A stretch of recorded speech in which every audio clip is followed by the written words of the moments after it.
அதே புஸ்தகத்திலே 18ஆம் அதிகாரம் 10ஆம் வசனம் வேதத்தை வைத்திருக்கிறவர்கள் யாராவது சொன்னார் அவர்கள் வாசி. மத்தேயு 18ஆம் அதிகாரம் 10ஆம் வசனம்.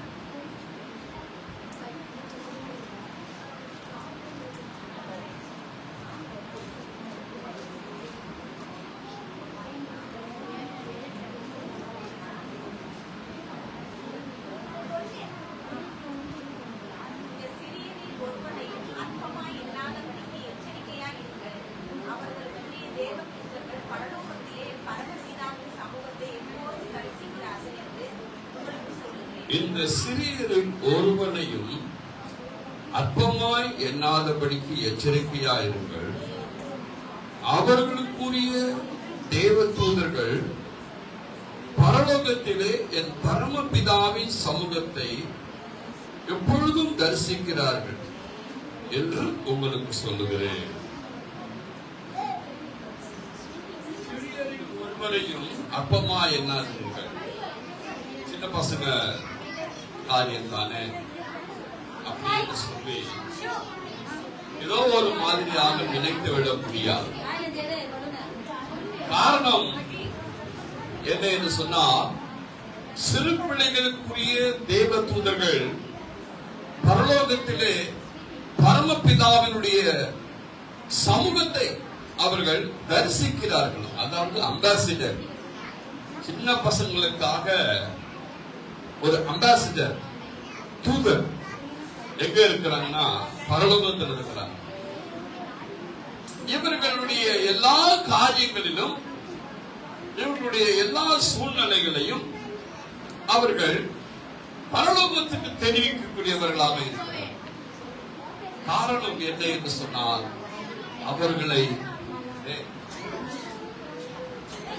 அவர்களுக்குரிய தூதர்களை ஆண்டவர் தேவன் வைத்திருக்கிறார்.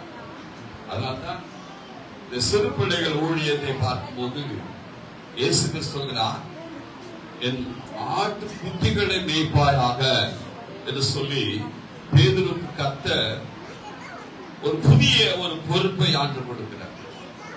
முதலிலே மனுஷரை பிடிக்கிறவராக மாற்றுகிறேன் என்று சொல்லித்தான் ஆண்டவர் அவனை அழைத்தார். ஆனால் கடைசியாக பேதுருவை இடத்திலே ஆண்டவர் என்ன சொல்கிறார் என்று சொன்னார், என் ஆட்டுக்குட்டிகளை மேய்ப்பாயாக என்று சொல்லி அவருடைய கருத்திலே ஆண்டவர் ஒரு பொறுப்பை கொடுத்தார். காரணம் என்ன என்று சொன்னால், சிறு பிள்ளை போல் மாறாவிட்டால் பரலோக ராஜ்யத்தில் நீங்கள் பிரவேசிக்க மாட்டீர்கள் என்று சொல்லி வேதம் நம்மை அழைக்கிறார்.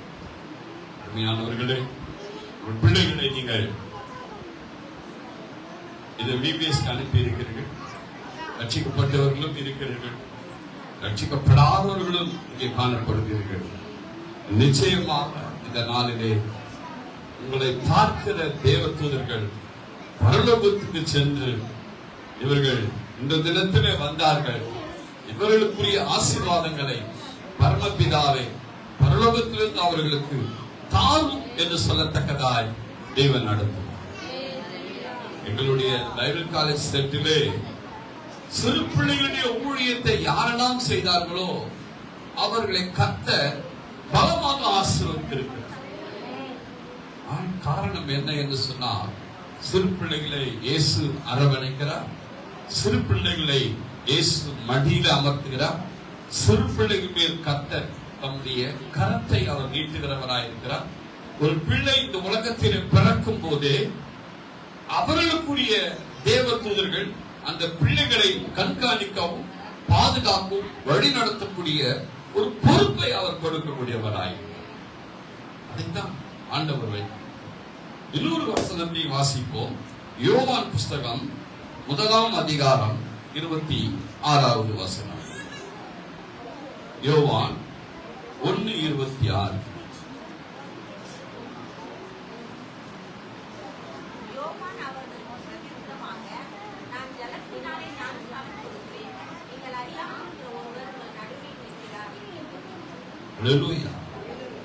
நான் உங்களுக்கு ஜலத்தினாலே ஞானஸ்நானம் கொடுக்கிறேன் சொல்லிவிட்டு அவர் சொல்கிறார், நீங்கள் அறியாத ஒருவர் உங்கள் நடுவிலே இருக்கிறார். யோசித்து பாருங்க. நீங்கள் அறியாத ஒருவர் உங்கள் நடுவிலே இருக்கிறார் என்று சொல்கிறார். ஆண்டவருடைய அந்த வார்த்தை உங்கள் நடுவில் அவர் இருக்கிறார் என்று சொல்லி பார்க்கும்போது உங்களுடைய எல்லா காரியங்களையும் அவர் பொறுப்பேற்றுக் கொள்கிறார். உங்களுடைய எல்லா காரியங்களையும் அவர் உற்று கவனிக்கிறார். உங்களுடைய எல்லா காரியங்களிலும் அவர் பாதுகாப்பு நிறைந்தவராக காணப்படுகிறார். அதான் உண்மை. இந்த நிதர்சனங்கள், இந்த காரியங்களை பார்க்கும்போது அவர் நம் நடுவில் இருக்கிறார் என்று சொல்லி பார்க்கும்போது அவர் நமக்கு அற்புதங்கள், அதிசயங்களை செய்யக்கூடியவராக நாம் அதை முதலில் உள்வாங்கிக் கொள்ளுங்கள். என் ஆண்டவர் என் நடுவில் இருக்கிறார், என் தேவன் என் நடுவில் இருக்கிறார். நான் அவரை பார்க்கவில்லை, அவருடைய பிரசன்னத்தை உணர்கிறேன், அவருடைய சமூகத்தை உணர்கிறேன், அவருடைய ஆளுகை உணர்கிறேன் என்ற அந்த விசுவாசம், நம்பிக்கை உங்கள் மத்தியிலே வரும்போது அவர் உங்களை வழி நடத்தக்கூடிய ஒரு ஆண்டவராக தேவன் தான். முதலில் நீங்கள் அதை தெரிந்து கொள்ள. யோவான் சானகன் தன்னை குறித்து சொல்லும் போது தன்னை தாழ்த்துகிறார், தன்னை மறைத்துக் கொள்கிறார், தன்னை கீழ்ப்படுத்திக் கொள்கிறார். இயேசு கிறிஸ்துடைய செருப்பினுடைய வாரை அழுப்பதற்கும் நான் பாத்திரன் அல்ல என்று அவர் சொல்லுகிறார். அப்படியாப்பட்ட யோவான் சானகன் இயேசு கிறிஸ்துவை குறித்து சொல்லும் போது நீங்கள் அறியாத ஒருவர் உங்கள் நடுவிலே. அதைதான் இந்த VBS நாட்களிலே இந்த சிறு பிள்ளைகளுக்கு அவரை வெளிப்படுத்தி சண்டே கிளாஸ் டீச்சர்கள் மூலமாக, பாஸ்டர் மூலமாக, பாஸ்டர் அம்மா மூலமாக, இந்த வரக்கூடிய ஒவ்வொரு பிள்ளைகள் மூலமாக அவர் எங்கு இருக்கிறார் என்று சொல்லி பார்க்கும்போது உலகத்தில் இருக்கிறவர், உங்களில் இருக்கிறவர் பெரியவர் என்று சொல்லத்தக்கதாய் அவர் காணப்படுகிறார். நாம் அவரை பார்க்கவில்லை, ஆனால் அவர் நம் கூடவே நம்முடைய எல்லா நிலையிலும் நம் கூடவே வந்து அவர் நம்முடைய எல்லா விதமான வழிகளிலும், வழி பிரயாணத்திலும் அவர் நம்மை அரவணைத்து ஆசீர்வதித்து வழி நடத்தக்கூடியவராக நாம் அதை முழுமையாக விசுவாசிக்கும் போது அந்த தொடுதலும், அந்த ஆசீர்வாதமும், அந்த மேன்மையும் நமக்கு முழுமையாக என்ன செய்கிறது என்று சொன்னால் கிடைக்கக்கூடியதாயிரு. காரணம் என்ன என்று சொன்னால், நாம் அவரை நடுவிலே இருக்கிறார் என்று தெரிந்தவர்கள் அவர் யார் என்று தெரிந்து கொள்ள வேண்டும், அவர் எப்படியாப்பட்டவர் என்பதை தெரிந்து கொள்ள வேண்டும், அவரிடத்திலே நமக்கு என்ன கிடைக்கும் என்பதையும் நாம் தெரிந்து கொள்ள வேண்டும். அவர் யார், அவர் எப்படியாப்பட்டவர், நமக்கு என்ன கிடைக்கும் அவரால். அல்லேலூயா. அவரே சொல்கிறார். அதே யோவான் புத்தகம் 4ஆம் அதிகாரம் 10ஆம் வசனத்தை வாசிங்க.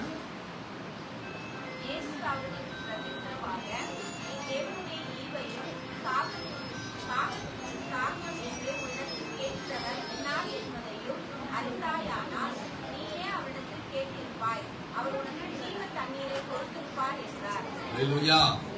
நீ அவரை அறியாய், அவர் உன் நடுவிலே இருக்கிறார். நீ அவரிடத்திலே கேட்டிருந்தால் அவர் உனக்கு என்ன கொடுப்பார்? ஜீவ தண்ணீரை கொடுப்பார். அல்லேலூயா. இப்ப நான் என்ன தண்ணி குடிச்சேன்? கேன் வாட்டர் தான் குடிச்சேன். கடையில் வாங்கினேன்.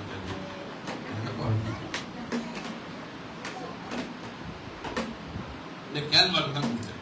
எல்லாரும் கடையில் வாங்கினதுதான் இல்லை சொல்ல முடியாது.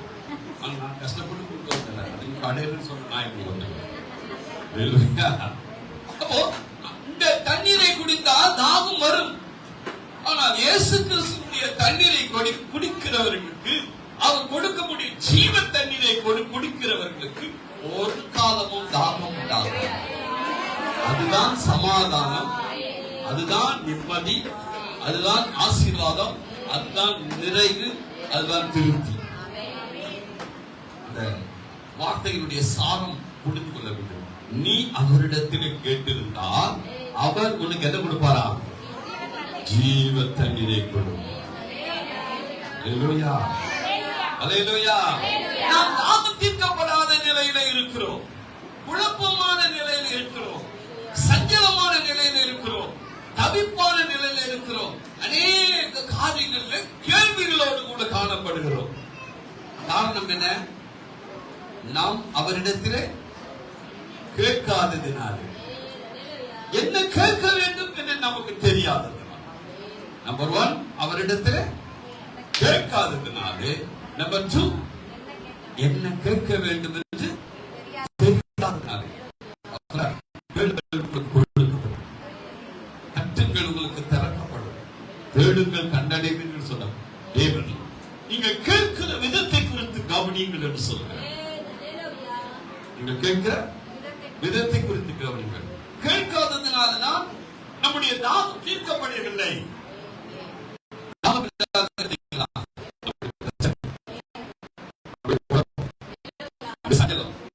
அப்படி தவிப்பு, நம்முடைய வேதனை, நம்முடைய பாரம் எல்லாவற்றையும் அதிர்க்கக்கூடியவராய்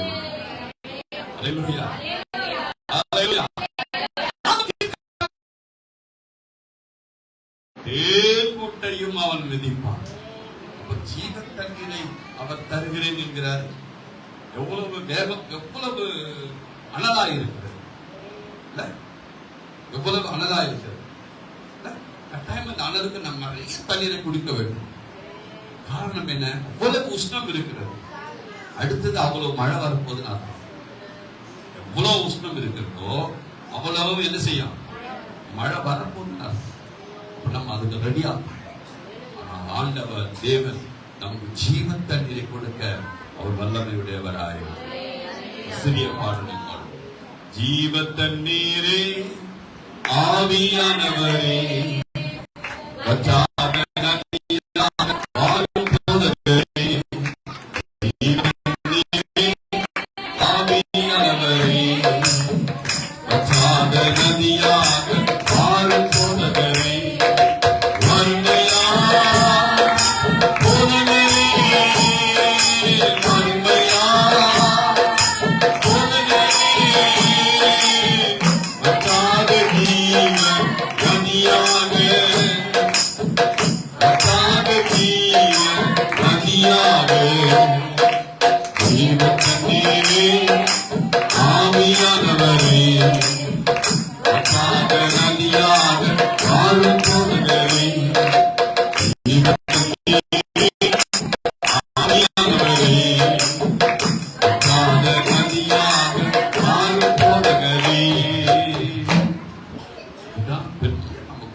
திருப்தி முழுமை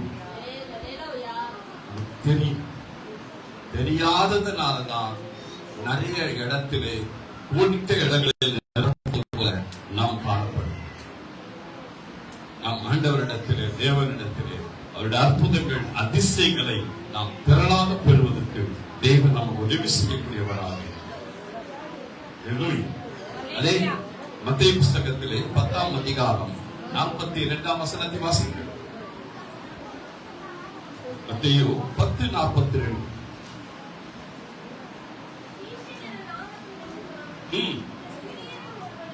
ஆமென்.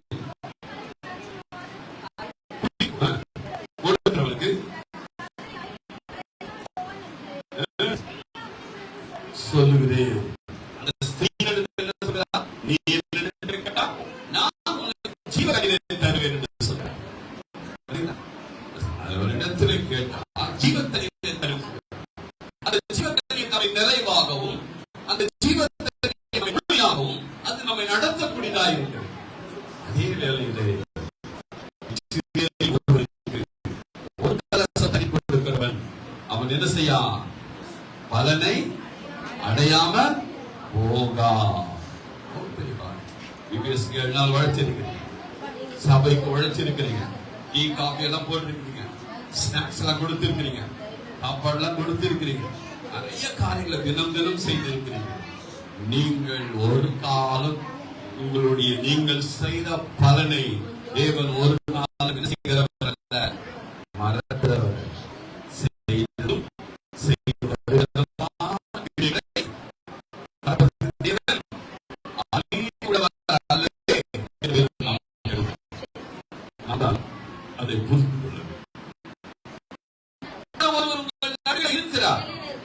யோவான் ஸ்நானகன் எப்படி நமக்கு காண்பித்தாரோ நாமும் அப்படியாக நமக்கு அறியாத ஒருவர் இயேசு கிறிஸ்து இருக்கிறார். அவர் ஜீவ தண்ணீரை கொடுக்கிறார், அவர் ஜீவ அப்பத்தை கொடுக்கிறார், அவர் ஜீவ வார்த்தை நடத்துகிறார், அவர் ஜீவ நீரூற்றாய் இருக்கிறார் என்ற அந்த புரிதல் நம்மை ஆசீர்வதிக்கிறது. இது குறித்து ஏசாயா 44 3 வசனத்தை வாசிங்க.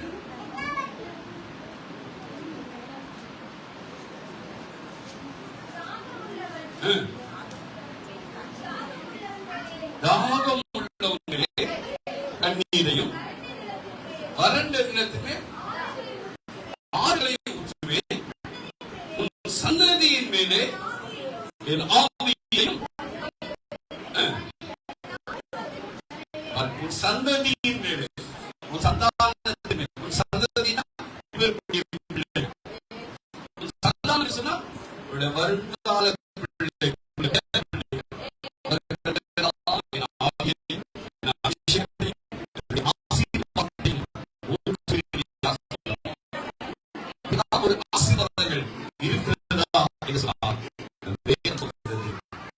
ஆசீர்வாதங்கள் இருக்கிறது. மீண்டும் வாசிப்போம்.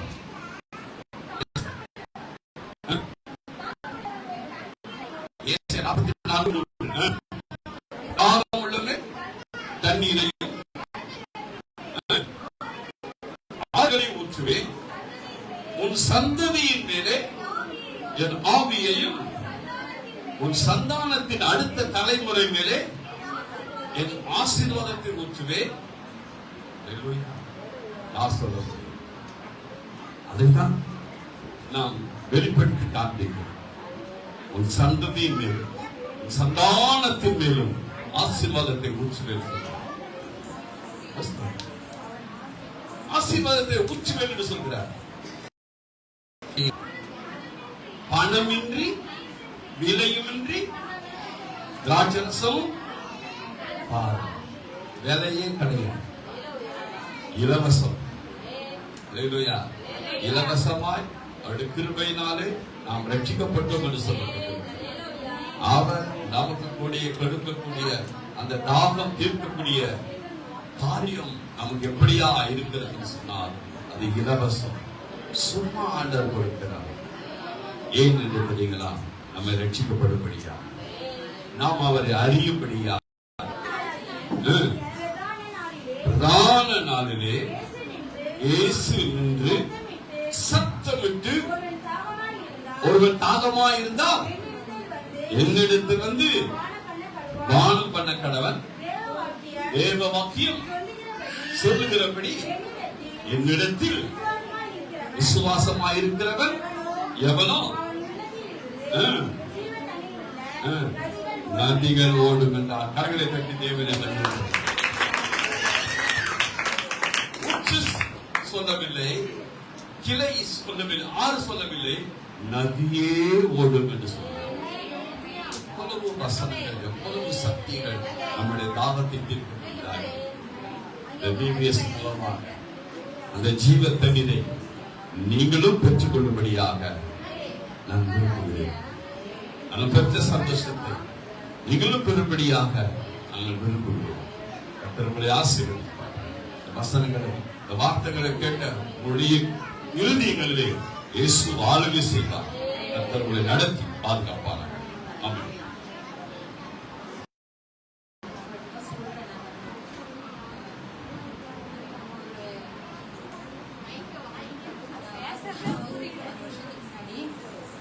ரொம்ப சாப்பிட முடியாத இருந்தாக்கா ஒரு வாரம் இருக்கலாம், இல்ல ஒரு மாசம் இருக்கலாம். ஆனா எனக்கு 6 வருஷமா சாப்பிட முடியாத ப்ராப்ளம் இருக்கு. கொஞ்சம் தான், இவ்வளோதான் சாப்பிடும். குழந்தைங்க 6 மாசம் குழந்தை கூட்டுற சாப்பாடு கூட இருக்காது. அது அந்த சாப்பாடு கஞ்சி மாதிரி கடைஞ்சி அப்படி குடிக்கணும். அதுவே வந்து மூச்சு விட முடியாது. அந்த கஞ்சி குடிச்சாலே தூங்க முடியாது என்னால. இப்படி 6 வருஷமா ரொம்ப கஷ்டப்பட்டு இருந்தாரு. அப்ப வந்து எங்க வீட்டுக்காரர் இருந்தாரு. அப்போ அவர் வந்து என்ன பார்க்க அவருக்கு சரியா சாப்பிடாத இருந்து அவருக்கு கேன்சர் வந்துச்சு. அவருக்கு கேன்சர் வந்து அப்போ டாக்டர் போனா அவருக்கு வந்து அல்சர் கேன்சர். நான் தான் சாப்பிடாத இருக்கிறேன். அவர் வந்து அதை பார்த்துட்டு அவரு சாப்பிடுவாரு. எப்பனா ஒரு வேலை சாப்பிடாத இருந்தது அவருக்கு வந்துருச்சு அந்த கேன்சர் வியாதி. அவருக்கு அவர் இறந்துட்டாரு. இறந்து 4 வருஷம் அவருக்கு குணமா அந்த ப்ராப்ளமாவே தான் இருந்தது. அதுக்கப்புறம் போன வருஷமும் இந்த சபைக்கு தான் வந்தேன். அப்போ ஒரு பிரச்சனை தான். அப்போ ஹாஸ்பிட்டல் போய் பார்த்தேன். இந்தியாவே போறப்பெல்லாம் அழுவேன். ஏசப்பா இந்த வியாதியா அந்த வியாதியும் கொடுத்துருக்கீங்கன்னு சொல்லிட்டு வீட்டுக்கு வந்து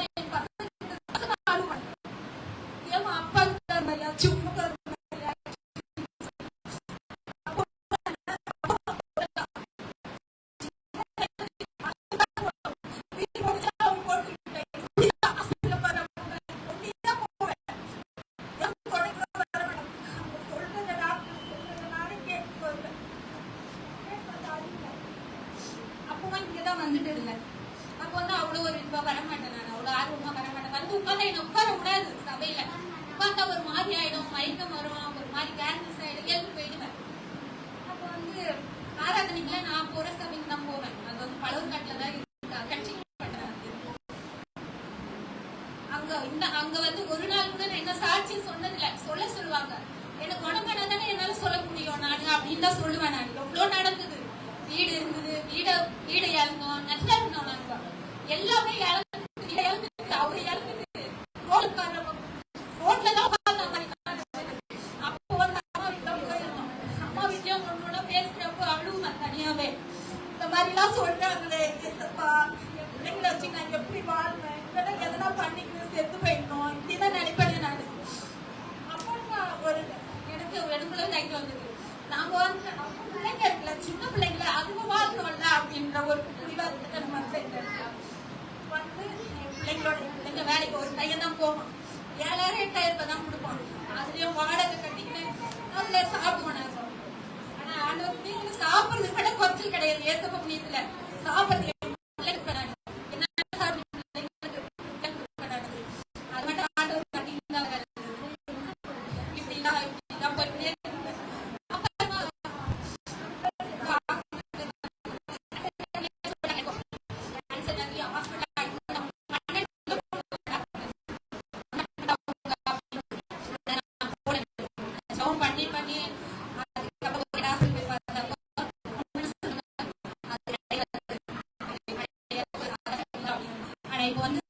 வருஷத்துக்கு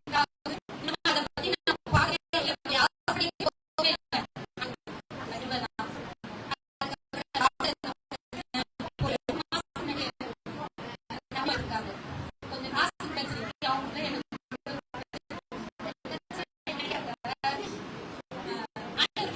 அதனாலதான் உங்களுக்கு இந்த பிரச்சனையாவே இருக்கா அப்படின்னு எனக்கு கேட்டாங்க. அப்போ நான் எங்கேயுமே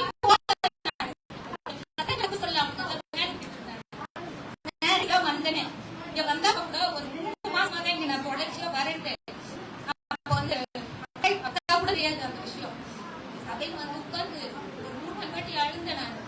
ஏசப்பா என்னையே இந்த மாதிரி கேட்கறாங்க, நான் இழந்துட்டேன். அது எதுவுமே இந்தியா வார்த்தை கேட்டாங்களே இந்த அப்படின்னு நினைச்சுட்டேன்.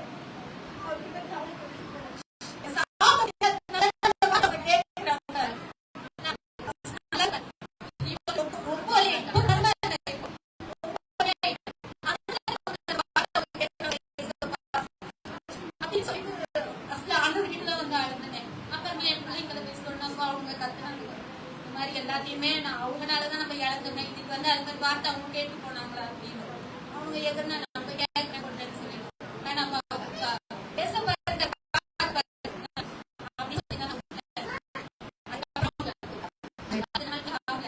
மறுபடியும் இங்க வருவேன். அவங்க சொல்லுவாங்க சாவியை திறந்து இங்க உள்ள ஜெபம் பண்ணுனியா அப்படின்னு சொல்லுவாங்க.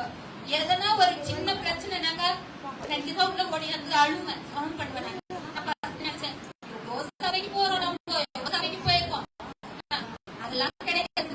இதுல கிடைச்சிட போது இந்த பிரச்சனை தானே இருக்கும். நம்மளுக்கு தீர்வு கிடையாது. என் கூட சேர்றவங்க என்ன சொல்லுவாங்க, பேசுறவங்க என்ன சொல்லுவாங்க, செத்து போயிட்டே சொல்லுவாங்க. எங்க சொந்தக்காரல கூட இந்த வார்த்தை சொல்லிட்டு இருக்காங்க.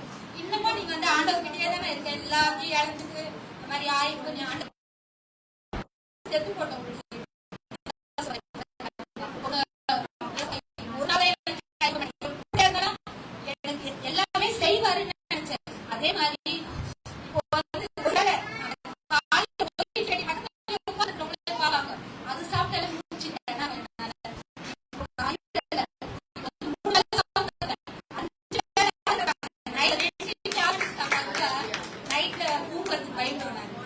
11 மணி 11:30 மணி கூட சாப்பிடுறேன் நான் வந்து.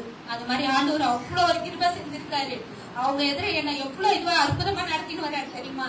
அதே மாதிரி பசங்க வண்டி வாங்கணும். போன மாசம் ஒரே சண்டை, போன மாசம் இந்த மாதிரி பண்ணுதுங்களே, நம்ம வீட்டோட கஷ்டம் தெரிய மாட்டேங்குதுன்னு சொல்லிட்டு ஒரே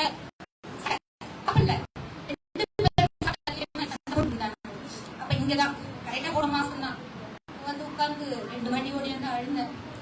அப்பா அவர் புருஷன் இல்லைன்னாக்கா பிள்ளைங்க ஒரு துணையா இருக்கும்னு நினைச்சுமாப்பா. ஆனா இந்த பிள்ளைங்களும் இந்த மாதிரி தானே இருக்குப்பா. அதுக்கப்புறம் அந்த பிள்ளைங்களுக்காக தான் நான் வாழ்ந்தது. அப்புறம் என்னத்துக்கு இதை சீக்கணும்ப்பா? இந்த பிள்ளைங்க இந்த மாதிரி பண்ணுதுங்களே, ஏதாவது பண்ணி கூட சேர்த்து போயிடலாம். இந்த மாதிரி கஷ்டத்தை கொடுத்துங்களே, சொல்றத புரிஞ்சுக்க மாட்டேங்களா அப்படின்னு சொல்லிட்டு அப்படின்னு ஒரு இதுவாவே இருந்தேன். அப்புறமா எங்க அக்கா வந்தாங்க. நான் கூட சொல்ல அவங்க கிட்ட, அம்மா சொல்லி அவங்க வீட்டுக்கு வந்தாங்க. அவங்க என்ன செஞ்சாங்க, என்னன்னு கேட்டாங்க, இந்த மாதிரி வண்டி வாங்கணும், இந்த மாதிரி ஒரே பிரச்சனையா இருக்கு அப்படின்னு. அதுக்கப்புறம் அவங்க கூடவே என்ன இட்டுன்னு போயிட்டு காசு கொடுத்து வந்து அந்த வண்டியை எடுத்துட்டு போனாங்க. அதுக்கு கர்த்தருக்கு ஸ்தோத்திரம். சபை சின்ன சபை நினைக்க, ஆனா வந்து கேட்கறதுல கிடைக்கிற சபை அவ்வளோ ஒரு அற்புதமா நிறைய செஞ்சிருக்காரு ஆண்டவர் வந்து இந்த சபையில. நான் எங்கேயுமே போக மாட்டேன். எங்க அம்மா தான் போன் போட்டாரு, எந்த பிரச்சனையா இருந்தாலும். இப்போ அதெல்லாம் கிடையாது, நேரம் இங்கதான் ஓடி அந்த அழுவு பண்ணி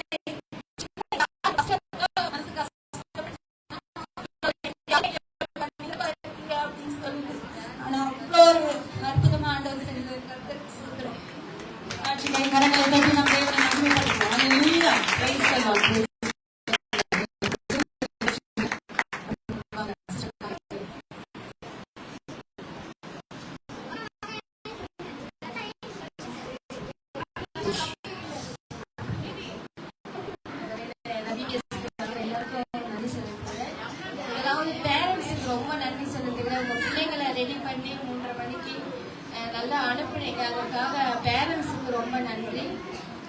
இந்த 7 நாள் பிள்ளைங்க என்ன கற்றுக்கொண்டாங்க அப்படின்னு உங்களுக்கு ஒரு டவுட் இருக்கும். வேதத்துல ஒரு வசனம் இருக்குது, உன் தாயும் உன் தகப்பனையும் கனம் பண்ணுவாயாக. நாங்க அந்த ஒரு கிளாஸ்ல நாங்க இங்க எடுக்கிறோம். பிள்ளைங்க வந்து எத்தனோ பிள்ளைங்க தாய் தகப்பனுக்கு கீழ்ப்படியாம இருக்காங்க. ஆனா இங்க வர சொல்ல நாங்க அந்த பிள்ளைங்க கேட்டு அந்த கதைகளை சொல்லி பிள்ளைங்களுக்கு கதைகளை சொல்லி அந்த சத்தியத்துக்குள்ளதான் நாங்க நடத்துகிறோம். பிள்ளைங்க எப்படி தவறான வழிக்கு போகக்கூடாது அப்படின்னு வேதத்துல ஒரு வசனம் இருக்கு. பிள்ளைங்க நடத்த வேண்டிய வழியிலே நடத்துங்க, முதிர் வயதானாலும் அதை விடாது இருப்பாங்க. இன்னைக்கு நாங்க சொல்லித்தர இந்த வசனங்கள் வந்து இன்றைக்கு விளையாட்டுத்தனமா எடுத்துக்கலாம். ஆனா இந்த பிள்ளைகளுடைய இருதயத்துல இந்த வசனங்கள் பதிந்து அவருடைய எதிர்கால வாழ்க்கையில அவங்க ஒரு சாட்சியா நிறுத்துவாங்க. தேவ நாமம் ஒன்று மகிமைப்பட இந்த VBS நாங்க நடத்துறோம். உங்க பிள்ளைங்களை நீங்க எதற்காக பிரயாசப்பட்டு நீங்க ரெடி பண்ணி அனுப்பினதுக்காக மிக்க ரொம்ப நன்றி உங்களுக்காக. தேவன் தாமே இந்த வார்த்தை ஆசீர்வதிப்பார்.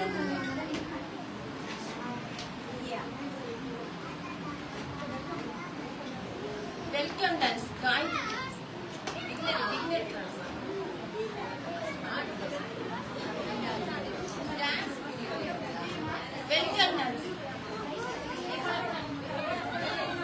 சால், எலிமா, அரி, தர்ஷா, மகா, யஷ்வின், யாக்கோபு, சாதனா.